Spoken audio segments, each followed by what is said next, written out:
Welcome. What is this? The couple that doesn't wear jackets? I had a Burr, girl, burr. Are you trying to get ill together? Oh, good gracious.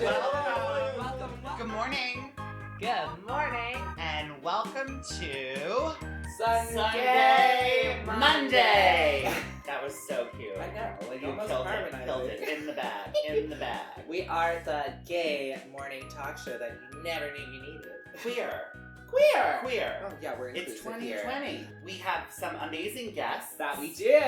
for you today for our first show. Mm-hmm. So, let's introduce them. Yeah, these fabulous fellas, ladies, whatever you like to go by. They, them. We're he, they, him. not he, Hims. We're he, They, hims. them. Love it. They're Clarity. trying to go Here in pronounce 2020 right. here. 2020. Drew and Peter.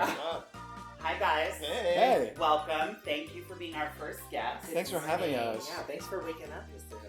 This feels like old times, though. I mean, because I've been on your podcast before. We know Of each course, other 2 years. We met the lovely Maxwell Yes, when you came to Yaaas Fest. Yaaas So, Fest, for yes. sure. Why don't we kick off with Yaaas Fest? Yeah, for sure. Yaaas Fest. Yes. So, how did this come about? Well, Peter and I were already producing shows at the Broadway Comedy Club.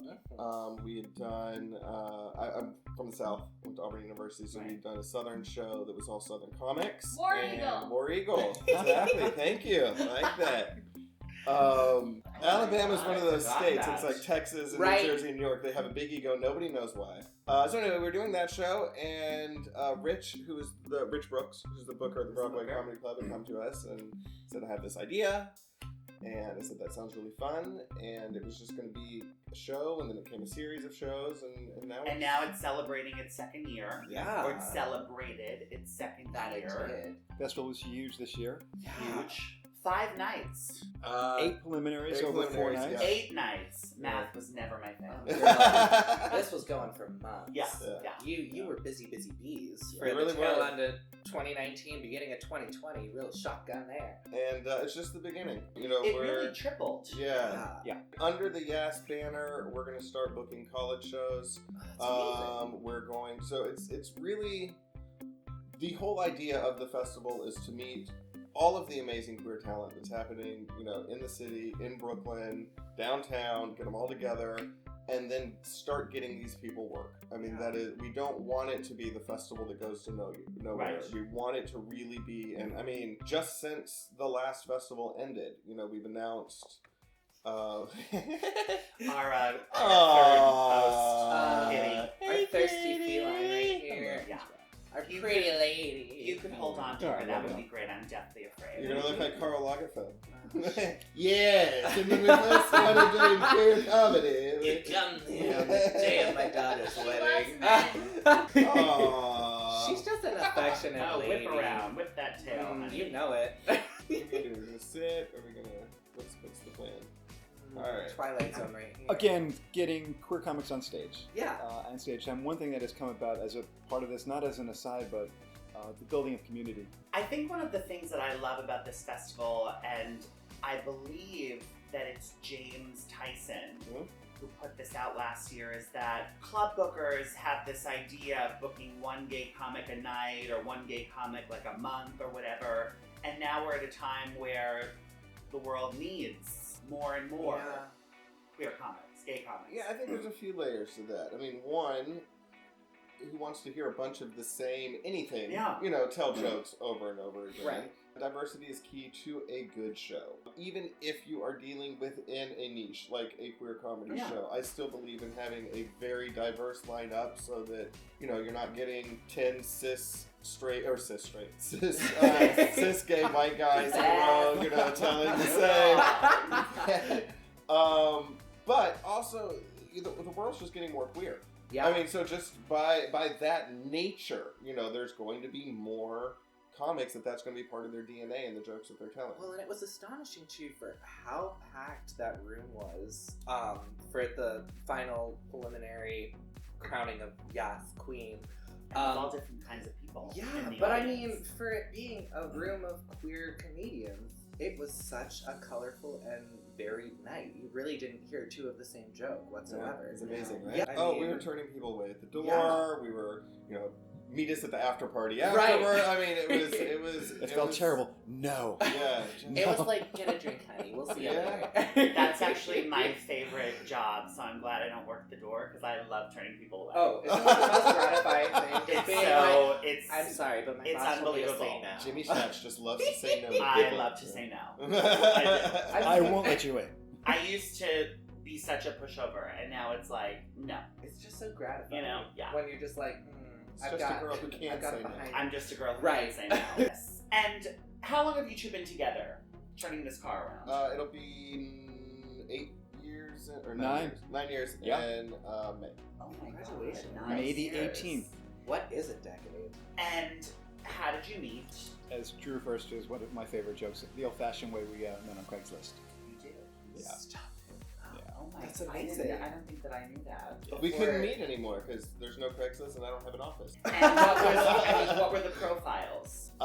Did you create a profile on Craigslist? Well, no, it wasn't a profile. No. It's a post. I mean, that's what I liked about Craigslist. You know, you could order sex up and have it your way. You know, Yeah. like a Burger King. It was very specific. You know, Yeah. this is So what I I'm was a looking burger. for. Medium rare. Right, Yeah. right. Juicy. There was very little back and forth, which is how I liked it. Yeah. Like when I was, I posted what I was looking for. He said, sure. Did we exchange pictures at all? We didn't exchange pictures. We went on faith. Can you yeah. do that via Craigslist? Not anymore because they've taken down. What's up, kitty? They've taken down She's like, Craigslist. music to my You ears. did not exchange Yeah, pictures. No exchange pictures. Wow. I am obsessed with this. Literally, because though. that is my biggest qualm with online dating. Oh, the I interview can't process? tell- no, it's the It's pictures. literally Swipe, just like swipe, sold on a swipe, swipe, picture. swipe, Yeah. So, about the process of like Craigslist meetup, was it kind of like a grinder moment? Without like all the grime, I mean, Did you meet for coffee, a drink, dinner, or did you get down to the dirty? It was Direct to dirty. a drink. love it.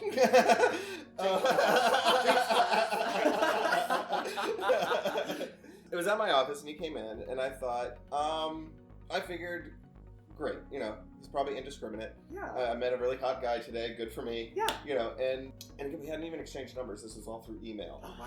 It was just that we were basically putting letters in bottles, throwing it into the ocean. One of the things I really like about you guys as a couple, and I only know this from Drew being on my podcast, so a little cross promotion, Wow. is that you are monogamous. And we talk a lot about It's so how- hard to find anyone that's willing to like commit fully these days. because that's, open relationships are such a real thing. I think it has to do with the whole dating app situation. Do Correct you? me if I'm wrong, but I mean, with Grindr, Tinder, Hinge, it's just you're swiping for the next best thing. It's sort of New thing. York, something better is always around the corner. Exactly. And I mean, the younger you are, the more you're like, well, I have the rest of my life to settle down. I mean, no one's really willing to commit and Fully. yeah. I mean, I don't even pass judgment like that. I mean, I feel like relationships are like decorating style. I mean, it's so personal. What works for you? Right. Works for I mean, you. I think we have a lot of friends who are ranging from wide open to Yeah. sort of open. to Most playing actually, together. most Yeah. of the people that we know are not in Um, monogamous relationships. Not monogamous. Not. Right. I mean, I certainly don't miss the compulsiveness of online dating. Right. Right. Like you just said. I mean, I can think of times that I was walking out of a hookup, already looking at my phone, trying to see, what I was going to line up next. Yeah. It just takes too much time. It's so much time and energy. Yeah. But also, do you think it's kind of a gay thing that relationships are kind of wishy-washy, open, experimental? I mean, the four of us have no way to really view relationships outside of the lens of living in New York. I mean, Yeah. because, gay, straight, whatever, dating in New York is its own nightmare anyway. Yeah. I mean, there are so many gay people in this city, or whatever you're into. I mean, there's just so many choices, and like you said, it's the next best thing. I can't imagine what it's like for straight women. It also depends how the relationship is built. If is this purely sexual, and so many people enter into relationships now with just a purely sexual start, and purely sexual momentum, and some don't grow past there. We connected on a lot of levels really, really quickly in our hanging out. Before you know it, it was, Drew was referring to my apartment as Club Peter. And that was, That's cute. we had a good time. We're hanging out. We connected on a lot of levels. Doesn't make me that kind of success that way. Doesn't make me want to look completely or right away look for the next. I'm so glad that you brought up, is it a gay thing? Because as someone who does not, at this moment in life, want an open relationship, want something fully committed like the two of you have, one of the things that I always think about, and then it almost kind of shifts my opinion, is that I would much rather be in love with someone, be committed with someone, because this is common, and then after a couple years, they turn to me and say, I love you, we've built this great life together, I do need more sexually, can we explore the idea of being open? Honesty is one of the most important parts of any relationship. Yes. So I hear where you're coming from. Romantic or otherwise. Yeah, and I think that's a really good point. And I hate the word rules in any sort of context. And I think rules are made to be broken. No, I do believe that. Like he said, it is so much more about finding somebody that you have so much in common with, that you love spending all of your time with, and then all that other shit will figure itself out. I mean, sort of who knows where our relationship will go in the next 20, 30 years. We're not saying that we've never discussed opening the relationship. Right. I'll be honest, completely honest about that. But we're so lazy. We're so lazy. It's true. It is so true. It's so Too true. much work. We're like very different tasting guys too. So that makes that idea. I'm like, this is gonna be a project. Again, it makes sense to me. It just seems like a lot of work. Also, I think this is a very real thing, and we don't need to get into this because some things should remain private. But what about, in the gay community, two tops falling in love, two bottoms falling in love? Right. God. It happens. You know what I mean? All It happens. And I think most of the open relationships that I know. Sorry, was that you? No, I'm just like, you just opened up like the plethora of stories in my head. I'm trying to be very transparent. I think that that's a really real thing. It so is. Like, how do you? I just can never get into it. I've been the side piece, and it always has to end after a while because it's very strange. This one guy who was I was so into him, and he wanted me to meet his husband, not in the capacity of being, a group, but he wanted me to meet his husband at some party. And I said, I don't really feel comfortable with that. What am I gonna say? Like, hi, Peter, it's so nice to meet you. On Tuesdays at 5. What does one wear to meet the other? You know what I mean?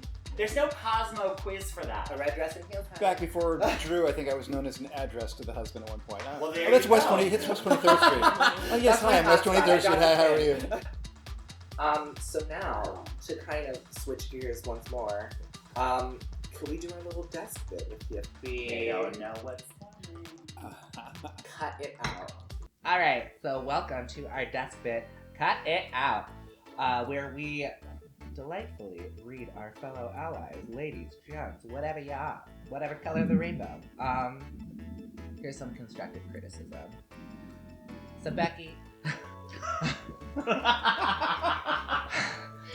dear Becky, dearly beloved Becky, when you come to the gay club and discover I am in fact your fellow queer friend, please do not try to set me up with your closest GBF. You ain't no matchmaker, Becky. Cut it out. And ladies, when we meet and you want to turn me into your one gay best friend, or shall I say first gay best friend, because you've been watching Will and Grace nonstop, I'm not an accessory. Cut it out. Jonathan, it's really, really great to see you. I'm so glad that we could connect for a second here, but I am with a large group of friends and we're having a good time and it's someone's birthday and I want to be nice and pay attention to everyone. I appreciate that you go on a vacation, but I don't need to see all the pictures of this vacation and all the pictures of all the prior vacations right this second.